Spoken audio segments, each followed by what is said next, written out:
जीवन है हमारा।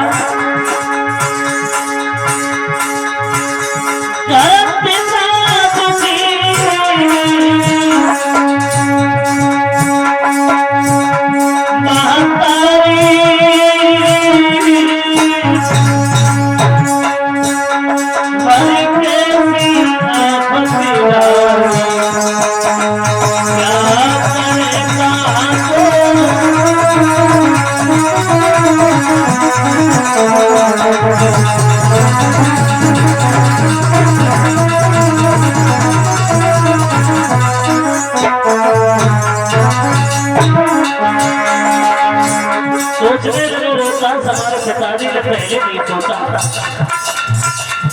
वचन दे दिया गुरुदेव को, आगे क्या होगा बिल्कुल भी विचार नहीं किया।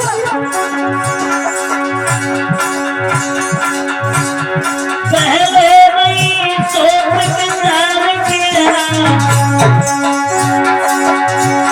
पहले नहीं सोच विचार किया, आगे क्या होने वाला है, आगे क्या होने।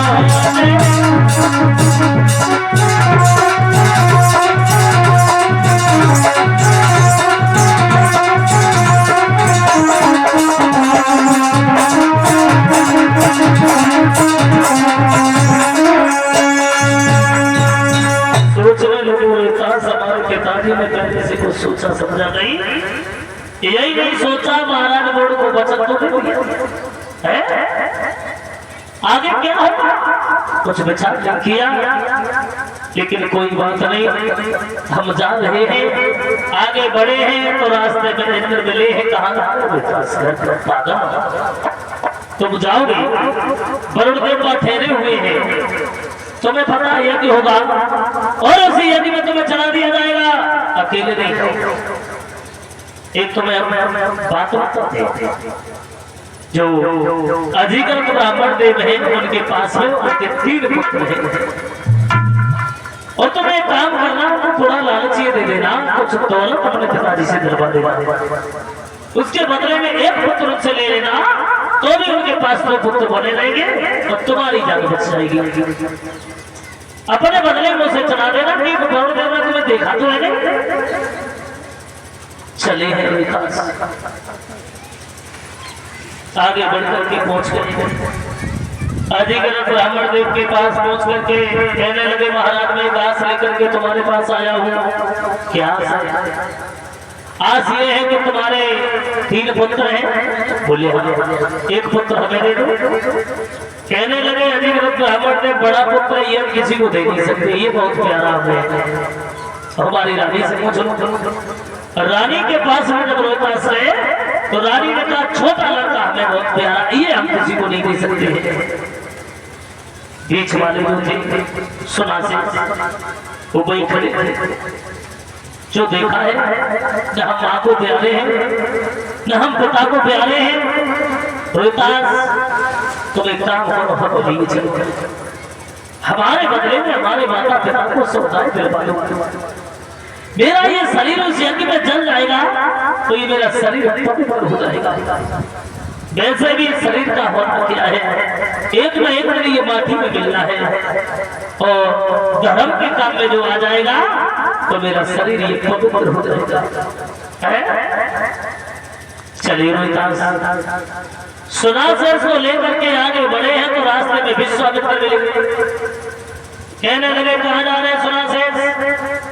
तो रो करके कहने लगे सुना से बाबा हमारे माता पिता ने हमें सोना के लालच में बेच दिया है, न हम माँ को प्यारे हैं न हम पिता को प्यारे, इसलिए हम रोहतास के साथ में जा रहे हैं। और इस शरीर का भी वैसे क्या होना है, इस शरीर हमारा यज्ञ में जल जाएगा तो इस शरीर मेरा पवित्र हो जाएगा। वक्त जमो कहने लगे विश्वामित्र चाहे कुछ भी हो जाए लेकिन रोहित सुना से सब तुम्हें चलने नहीं यज्ञ में साथ में चले। महाराज हरिश्चंद्र के पास आए, आकर के कहने लगे हैं हरिश्चंद्र अरे मैंने सुना है कि तुम्हारा यज्ञ होना है ना? बोले हाँ महाराज। बुला लीजिए वरुण देव को। बोले वो तो यही ठहरी है।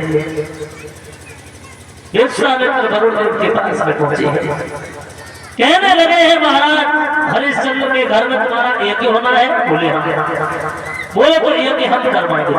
बोले चलो।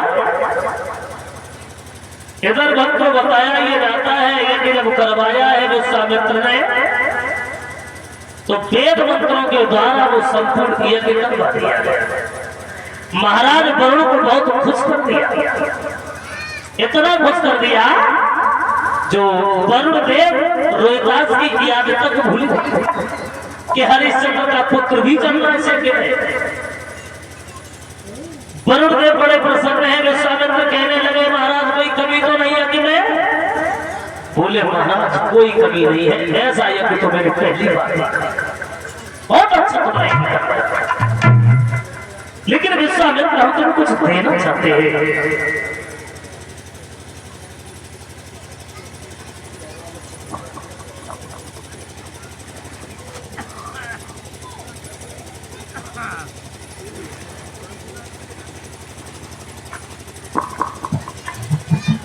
भक्तजनों इधर बताया ये जाता है, कहने लगे कोई कमी तो नहीं। बोले कोई कमी नहीं है, एक तो बहुत अच्छा किया है। भक्तों कहने लगे तो हमें देना चाहते हो तो हम जो मांगेंगे वही दोगे? बोले हाँ मांग लीजिए। कहने लगे ऐसे नहीं मांगेंगे, पहले वचन। बोले हम तो खुशी से तुम्हें देना चाहते हैं, इसमें वचन भरने की बात क्या है? विश्वामित्र कहने लगे हम किसी से कुछ भी लेते हैं ना, मांगते हैं बिना वचन भरवाए, बिना दरवाजा भरवाए कुछ मांगते नहीं है। पहले वचन ही भरो, हम जो मांगेंगे तुम हमें वही दे दोगे। कहने लगे मांग लीजिए, जो तुम मांगोगे वही दे देंगे। कहने लगे तो इस यज्ञ में जो तो हरिश्चंद्र के पुत्र रोहिदास को चढ़ना था उन्हें वापस कर दीजिए, क्योंकि हम बचा भी लेंगे चोरी से तो भी कोई अच्छा नहीं है। इसलिए जब तुमने वचन ही भर दिया है तो यज्ञ का फैसला हो गया और रोहिदास को वापस कर दो। वरुण देव कहने लगे विश्वामित्र ये तो तुम्हारे हमारे साथ भाई धोखा कर दिया, छल कर दिया। ये जो था ना वो हरिश्चंद्र के पुत्र को ऊपर ही था, उसे चलना था इसे। लेकिन जो तुमने कही है तो कोई बात नहीं, अब मैं वापस कर देता हूं। इस तरीके से विश्वामित्र ने रोहिदास को बचा दिया, सुना से इसको वापस कर दिया। इस तरीके से यज्ञ हुआ है। जब हरिश्चंद्र वहां पर थोड़े झूठ बोले तो इन्हें कुष्ठ रोग हो गया, जैसे कोढ़ बोलते हैं। इन्होंने काफी इलाज करवाया तो उनका वो रोग गया नहीं, और जब रोग गया नहीं तो वशिष्ठ जी से कहने लगे गुरुदेव हमारा ये रोग कैसे आएगा? बोले तुम एक काम करो, तुम्हारे पास में दौलत की कमी नहीं है, खजाना तुम्हारे पास भरा हुआ है। अब तुम काम करो, जो भी कोई दीन दुखी दरवाजे पे आ जाए तो उसे कुछ न कुछ दान करो, खाली हाथ। तो हरिश्चंद्र दान करने लगे, तो जब दान करने लगे हैं हरिश्चंद्र तो उनका रोग था वो जाने लगा, शरीर निरोग होने लगा। और जब शरीर में रोग होने लगा है अब हरिश्चंद्र ने दान करना बंद नहीं किया। अब उनका नाम भी विख्यात होने लगा, दानवीर के नाम से पहचाने जाने लगे। एक बार ब्रह्मा जी की सभा लगी हुई है और उस सभा में वशिष्ठ और विश्वामित्र में बहस हो गई। क्या विश्वामित्र